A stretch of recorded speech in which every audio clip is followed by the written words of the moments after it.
everyone, Big Dino Guy here. So really quick, I got a lot of big news for you guys. Shit, the camera. I got a lot of big news for you guys, and kind of, well, take it as you will, news as well. One, this is the very last video I will be filming in Washington State. For those of you that don't know, because you haven't been following the podcast I'm a part of, I am moving out of state. Which is also why I haven't been able to do any of these reviews. Things have been hitting the fan, and I've just been swamped as hell with school or whatever. It's been hell. But, yeah, I am moving out. I'm finally getting my own place. I'll be moving at the end of March, and I've been really keeping up with a bunch of movie news and stuff like that. For those of you that don't know, I am a recurring voice, if you will, on my buddy Ultimate Spy 53, or also known as Tom. I'm on his podcast called The Madhouse most weeks. We record everything on Saturdays now. We used to do it on Fridays. I think he uploads it either on that Sunday or Monday. I forget what day. But, pardon me, I still got this whole bullshit. So for those of you that don't know, please go and take a look at our podcast, Ultimate Spy 53. Tom, he's a really good friend of mine. He and I have done a review on each other's channels before. We're both really big fans. We're huge fucking nerds. And we just love talking about this stuff with you guys. So if you guys get a chance, please don't forget to like and subscribe his channel. And keep showing him love, because I love his stuff. He does reviews as well as me. And it's a lot of fun working with the guy. So, on that note, since this is my last video here in Washington, I want to do something special. I want to talk about one of my personal favorite franchises. Before I was filming this, I was actually playing it downstairs. I want to talk about the Mass Effect Trilogy. This is kind of an overview about it, my thoughts about the series, why I love it, what I don't like about it, and just my overall thoughts. This is not going to be a full-on review. I'm not going to be doing all the stars or going into each one as much. I just want to say why I enjoy it, basis of the story, how it all overarches, and just why I love this series so much. I wanted to do something special for my very last one in Washington before I go and move and get my own spot. So as you're in my room right now, I got all these posters hanging up. I'm going to have a lot more figures and a similar setup to what I had prior in my in the office with all the movies and stuff like that. Hopefully I'm about to do my reviews and that kind of a setup as well. Shit. God, I hate when that happens. But yeah, so please stay tuned for that. I have no idea when I will be able to get back, and thank you guys so much for your patience. Again, I'm on his channel, but I haven't had any time for this. I am very sorry. I love doing this stuff. No way in hell am I stopping this. I mean, like, unless like an act of God or something like that happens, I am not stopping this channel. I really enjoy talking about these topics. It's a really big part of my life. I love the people that I've met through reviewing and being a nerd and all that. And I mean, hell, I'm wearing a Marvel Comics Civil War shirt. I'm just, please, thank you guys so much. Anyway, on to the Mass Effect Trilogy. Holy shit.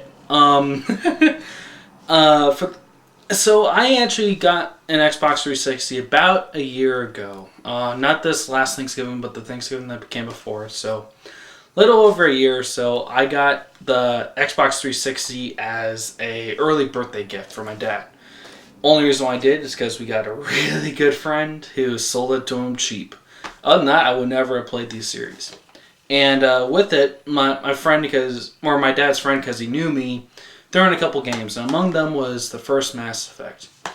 I had heard that this was a really fun game. A lot of people enjoyed it. I'd never heard of it. I mean, like, it's barely Mass Effect. Okay, they've got like a sex scene or something like that in it. And I played it, and it's a hell of a lot more than that. It's a really in-depth story. I mean, the first one story is, you're basically this guy trying to fight. So basically, you're an underdog kind of thing, and then you rise to the top, and you're trying to discover.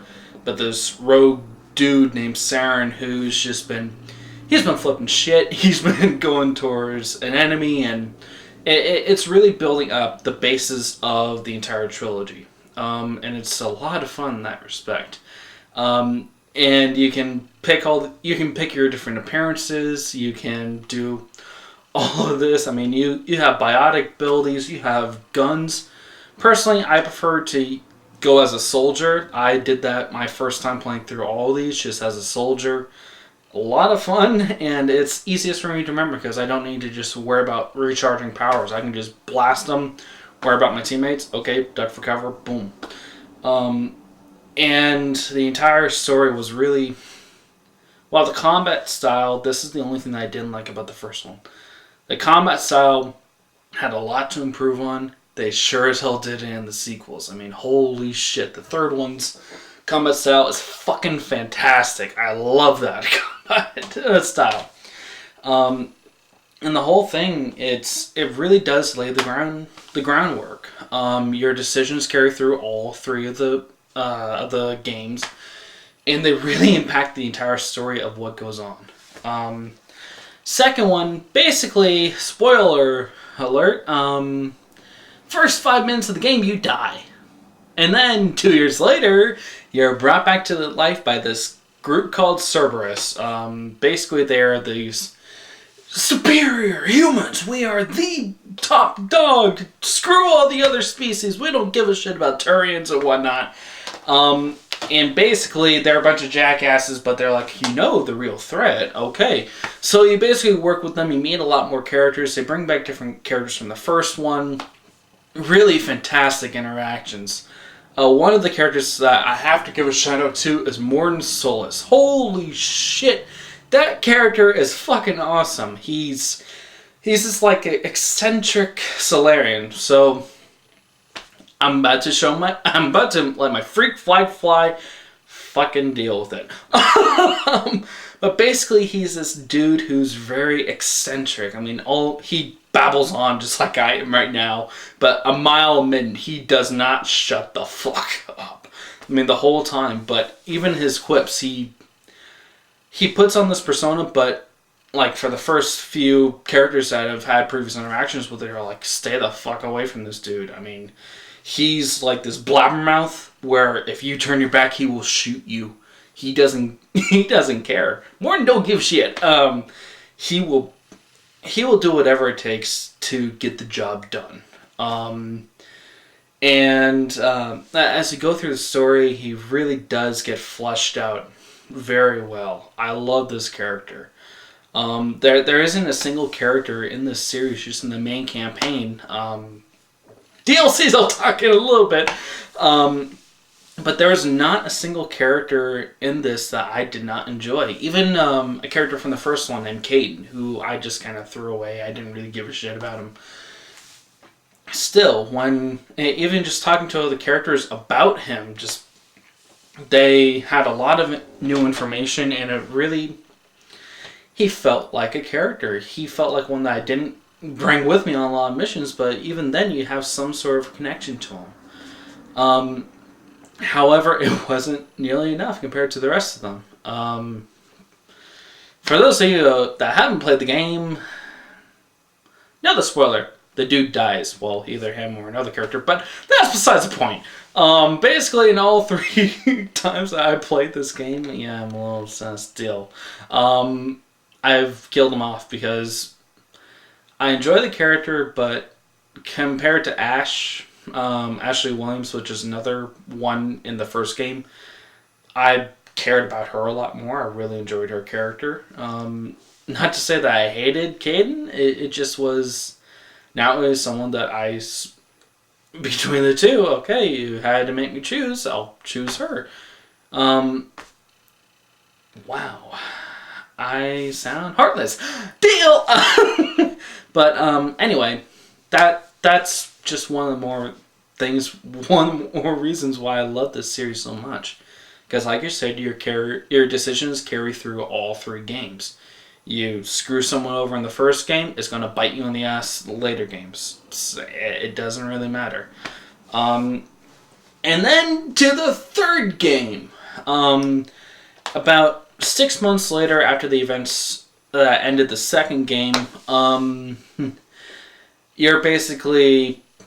Cerberus is back, and they're the ultimate baddies right now. They and this other significant threat, they're like on par with one another, but one is going to destroy the universe, one is just a nuisance that is throwing a wrench in all your shit.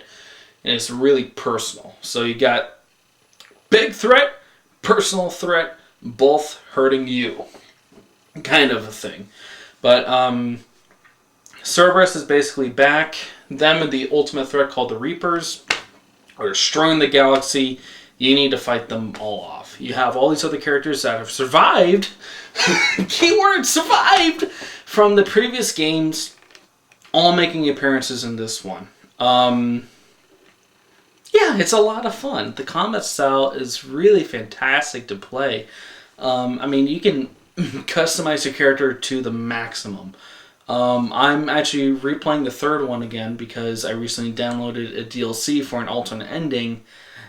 Explain why it's important, and the only thing that I hate about this series.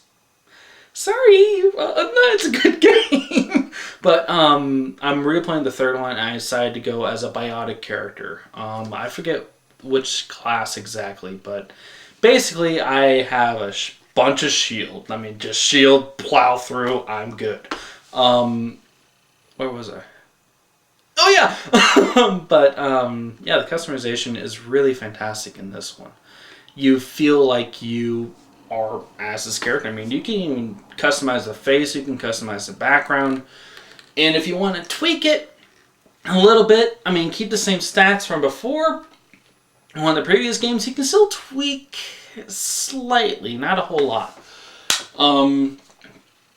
But yeah, great characters, even new ones introduced. A lot of fun. I really enjoy these three games. Each one has their own style to it. The first game, like I said, it's a very story-based game. If you want to see the story of it, and if you want to have all your characters survive later, play the first one. It's going to answer a lot of questions. Like I said, the combat style is not the best. Aside from that, there's not really anything I can use to complain about it. Second one, personally, is my favorite of all three of the games.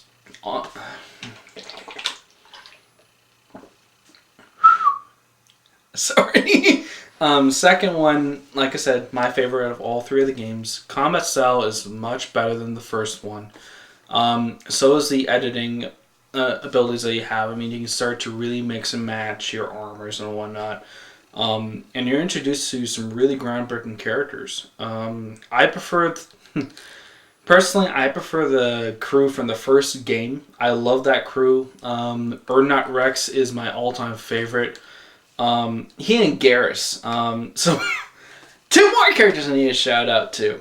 Urdnot Rex and Garrus Vicarian are two characters that you meet in the first game. In the first game, I had Garrus and Rex with me through most of the levels. Second game, unfortunately, you can't battle with Rex by your side.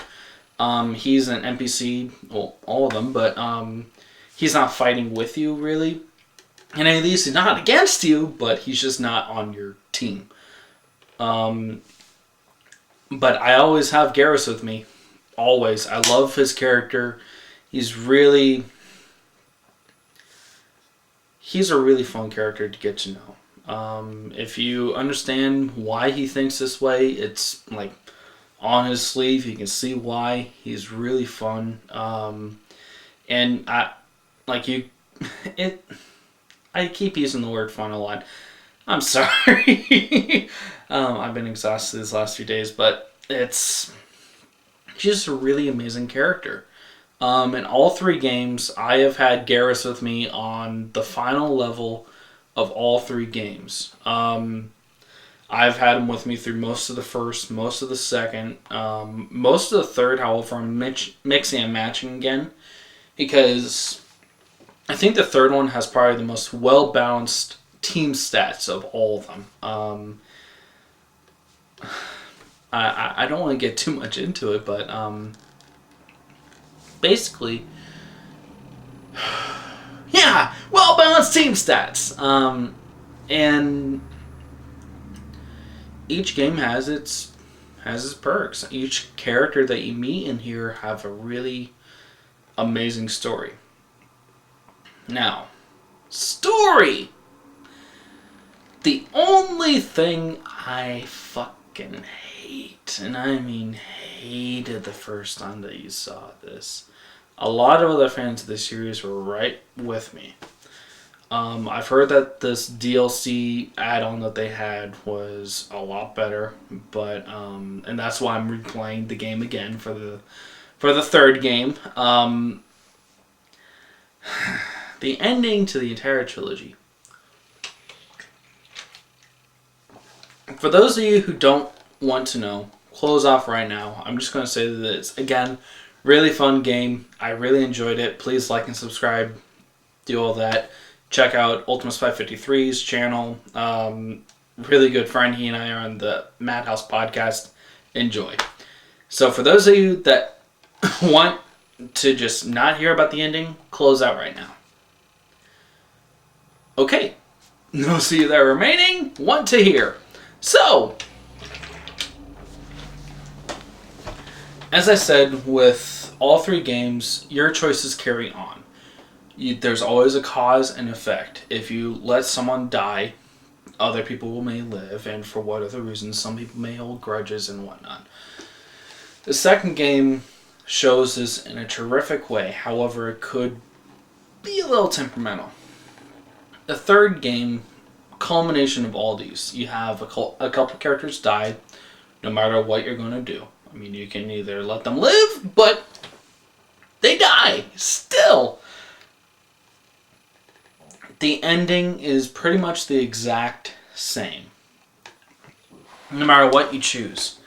So basically, those Reapers I mentioned are these thousands and thousands, and they're old. They're big, giant-ass machines that go and destroy planets and sentient life.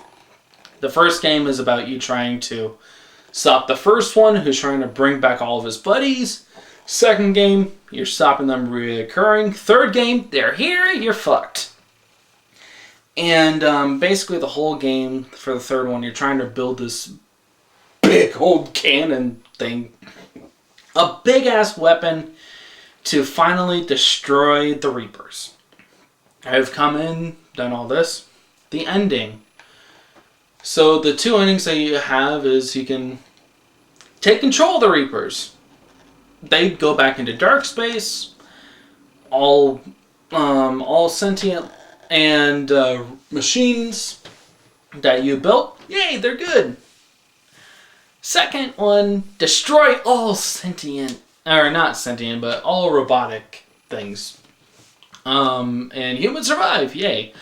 Third one, merge the two. All three, they die. You die. And I forget if the one where you send all the Reapers back into dark space or what. I forget if they have the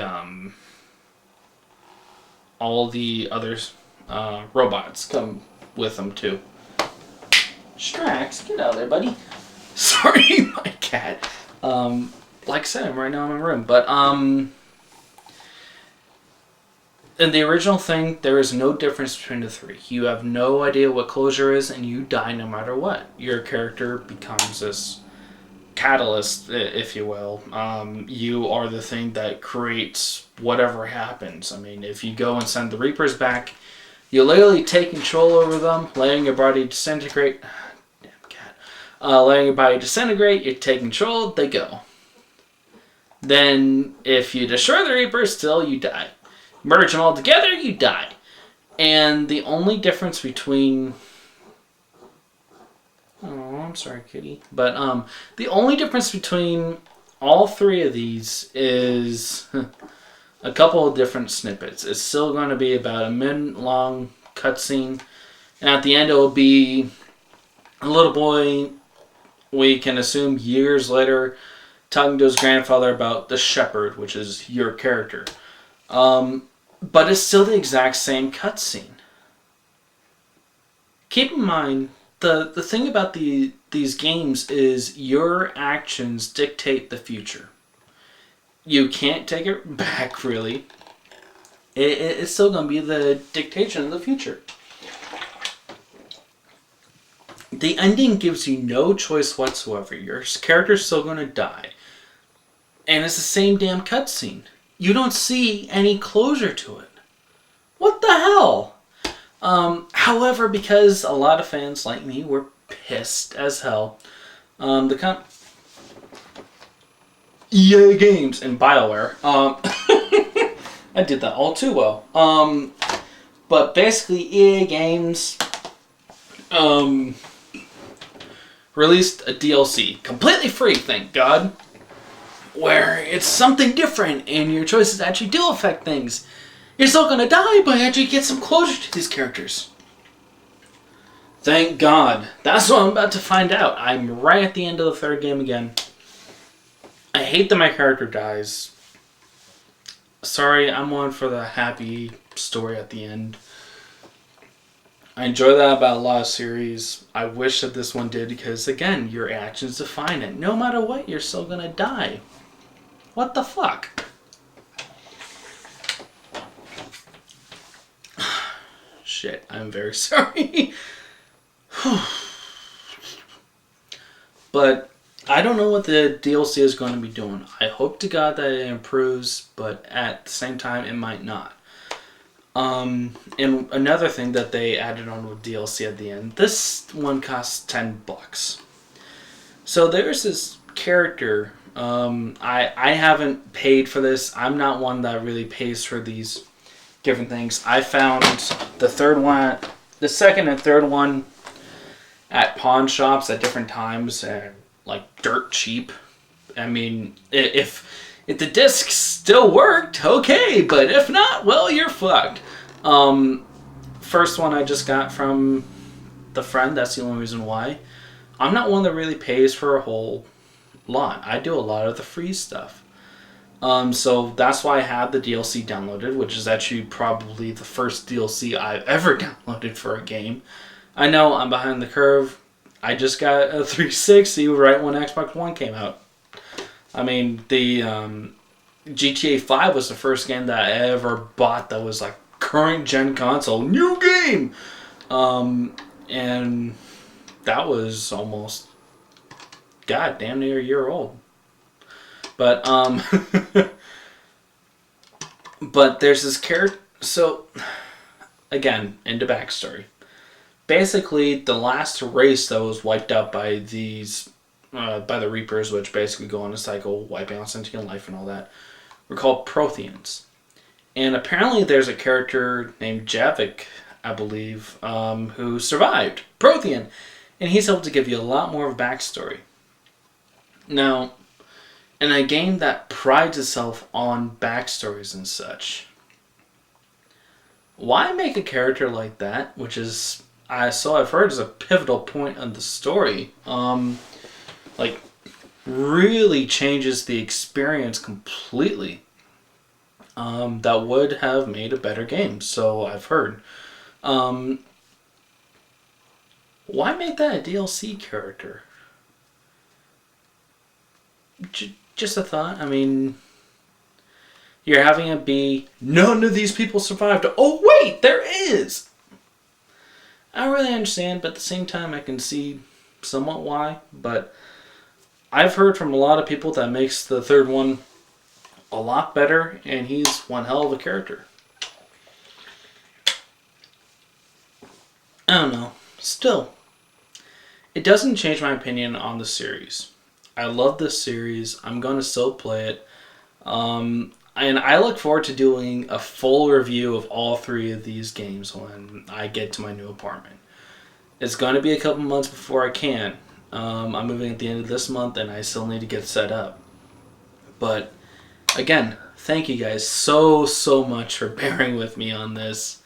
I'm sorry I still got this issue. And hopefully I'll be able to get everything set up relatively soon. I'd love to do more of these reviews. I really wish I've had the chance. Sorry, life happens. But still, if you guys have a chance, please, if you guys haven't played this, play the Mass Effect series. Fun game. Gonna make you cry at the end if you enjoy a happy ending. Not for a good reason, though. Really fantastic characters. I barely scratched the surface.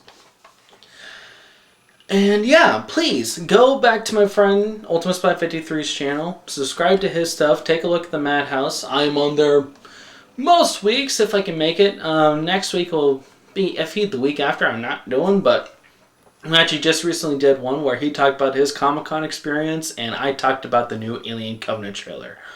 Holy shit, I'm excited. I really need to go back and do those reviews. Okay. But yeah, still, thank you guys so much for watching. I really hope that you enjoyed.